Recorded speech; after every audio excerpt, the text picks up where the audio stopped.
In an age of glowing screens and restless minds, humanity has never been more connected, and yet never more alone.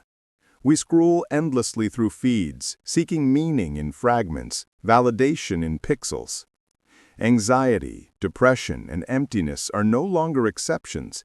They've become the rhythm of modern life. But over a century ago, a man named Carl Gustav Jung saw this crisis coming. He warned that the greatest danger to humanity wasn't war or disease, it was the loss of the soul. To Jung, the soul wasn't a religious idea. It was the inner compass, the living center of our psyche, the part of us that knows meaning, mystery, and connection. When the outer world becomes too loud, this inner voice fades, and when that happens, civilization begins to drift. Quote, "People will do anything, no matter how absurd, to avoid facing their own soul." End quote. The question Jung asked still echoes today. What happens to a world that forgets how to look within? Voiceover. Born in 1875 in Switzerland, Jung grew up surrounded by both science and superstition. His father was a pastor. His mother claimed to speak with spirits. This split between reason and mystery shaped Jung's entire life. He became one of the founding fathers of psychology, working closely with Sigmund Freud, but he soon broke away, believing Freud's theories were too narrow, too focused on sex and trauma. Jung wanted something larger, a map of the human spirit itself. He called his work analytical psychology, but it was more than therapy, it was a philosophy of the soul. Jung believed every person carries within them a vast inner world, shaped not only by personal experience, but by the collective unconscious, a deep layer of inherited symbols and memories shared by all humanity. The hero, the mother, the shadow, the wise old man, these are not just characters in stories, they are archetypes, universal patterns of the human experience. Jung believed that by understanding these inner forces, we could reconnect with meaning and heal the fractures of the modern psyche. But most people, Jung said, never do this. They run from their pain, deny their desires, project their darkness onto others. He called this darkness the shadow, everything we hide, repress, or refuse to acknowledge about ourselves. And so our inner world begins to rot.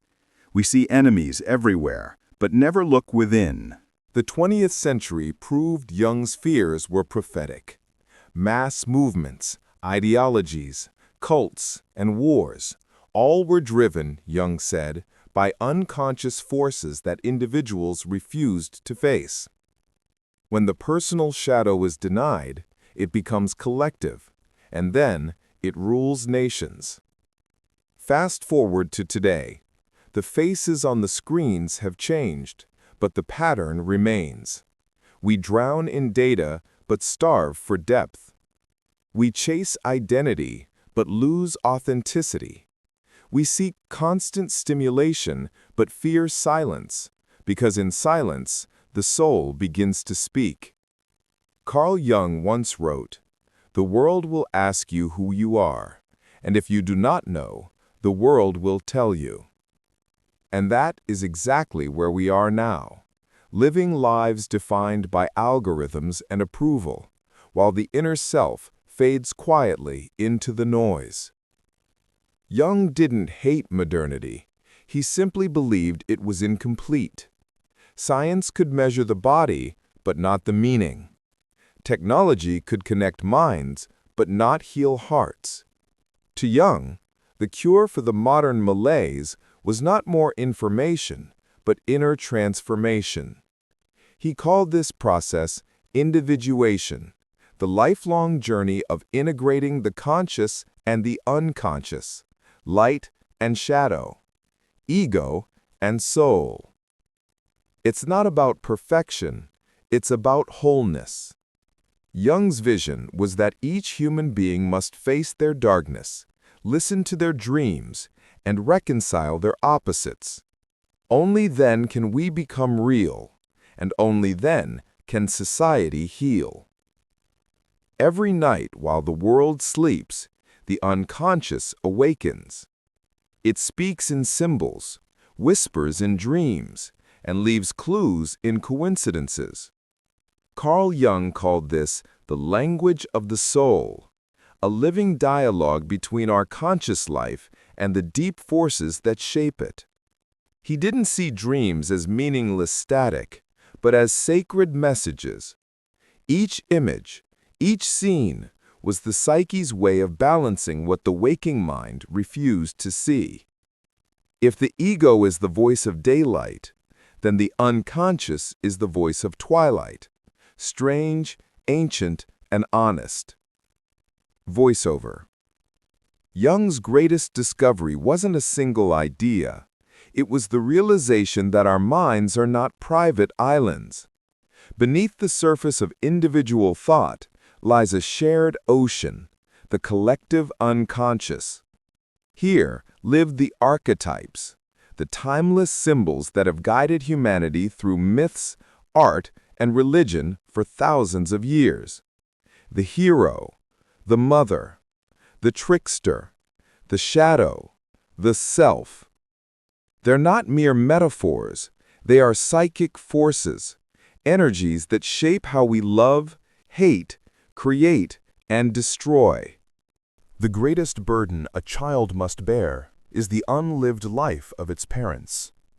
But what if the greatest burden of our age is the unlived life of our civilization? A world bursting with invention, yet starving for meaning. We have built machines that think, but forgotten how to feel. We have connected every corner of the globe, and yet remain strangers to ourselves. The question Jung left behind was not merely psychological. It was existential. Can humanity survive without the soul?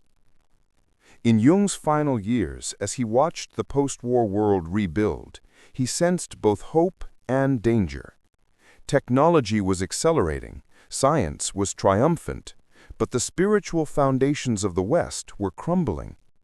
He saw the signs of what he called mass-mindedness, the growing power of collective opinion over individual thought. People were beginning to live by slogans instead of symbols, by ideologies instead of introspection. To Jung, this was not progress, it was regression. Because when the individual stops listening to their inner voice, the crowd begins to think for them. And when that happens, darkness finds its way back into the world. He warned that the next great danger to humanity would not come from outer catastrophe, but from the inner vacuum. A world full of machines, but empty of meaning. A civilization that can reach Mars, but cannot reach the human heart. Where love stops, power begins, Jung said, and violence and terror. In a way, he foresaw our present age, an era of identity wars, political polarization, endless distraction, and a silent epidemic of loneliness. We live surrounded by noise, but starved for connection. We chase pleasure, but run from purpose. We consume information, but rarely transformation. And so Jung's vision, once seen as mystical, now reads like a survival manual for the 21st century. Jung believed that every age produces the symbols it needs to heal itself. In the Middle Ages, it was the image of God. In the Enlightenment, it was the image of reason. But in the modern age, he said the sacred symbol must be the self, not the ego that wants power, but the self that seeks wholeness. We meet ourselves time and again in 1,000 disguises on the path of life, Jung wrote. Our task is to recognize those disguises, to realize that what we fight outside of us often mirrors what we refuse to see within. Jung's psychology wasn't about escaping the world. It was about engaging with it, but from a deeper place. He urged people to live a symbolic life, to treat every event as meaningful, every challenge as initiation, every relationship as a mirror. When we lose that symbolic awareness, life becomes flat, a sequence of random events. But when we recover it, the world becomes alive again. The soul begins to speak through everything, a dream, a coincidence, a song, a moment of silence. To live symbolically is to see the divine pattern beneath ordinary days. But Jung never believed that healing the world started with mass movements or revolutions. He believed it began with one individual, one person who dares to turn inward, face their shadow, and awaken the self. Because every transformation of the collective begins with a transformation of consciousness. The salvation of the world, Jung said, depends on the salvation of the individual soul. That's why his work remains timeless. It doesn't promise comfort. It demands courage. It asks you to look at your fear, your envy, your contradictions, and see not a failure, but a message. The shadow isn't the enemy, it's the teacher. The wound isn't the end, it's the doorway. And meaning doesn't appear when life is easy, it appears when life falls apart. For Jung, suffering was sacred, not because it was good, but because it forced us to listen. He saw depression not as pathology, but as the soul withdrawing its energy from a life unlived. When we stop living authentically, the psyche rebels. It refuses to feed a false identity. That rebellion is the beginning of awakening. In today's world, Jung's wisdom could be our compass. Therapists now use his ideas in trauma recovery, dream work, and creativity. Filmmakers, artists, and even AI designers draw from his archetypes.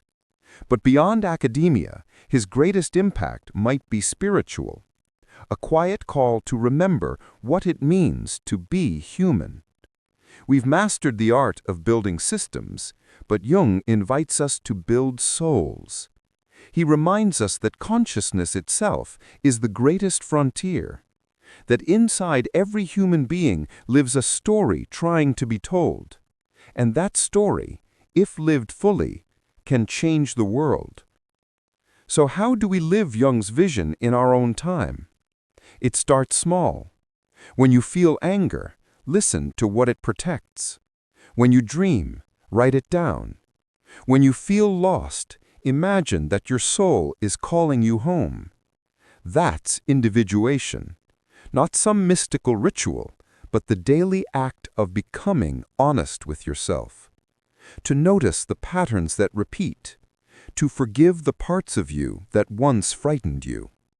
To live as if your inner world matters, because it does. When enough people live that way, culture itself begins to change. Jung's own final vision was recorded in 1959, shortly before his death. In a dream, he saw a massive stone temple floating in space, a symbol, he said, of the eternal psyche. When he woke, he felt immense peace. He told a friend, "Now I know that everything has meaning." It was the conclusion of a lifelong journey, a man who had faced the depths of madness and found in them the map to the soul. And in that moment, Jung wasn't just speaking for himself. He was speaking for all of us, reminding us that the light we seek outside has always been waiting within. The modern world may never return to religion, but it can rediscover the sacred through art, through love, through the courage to face the self. Carl Jung's vision was never about escape. It was about awakening, about remembering that behind the noise of culture and crisis, there still beats the quiet pulse of the human spirit. If we listen, truly listen, we might yet save what's left of the modern soul. The privilege of a lifetime, Jung wrote, is to become who you truly are. perhaps the real question isn't whether Jung's psychology can save the modern soul, but whether we can still recognize that we have one.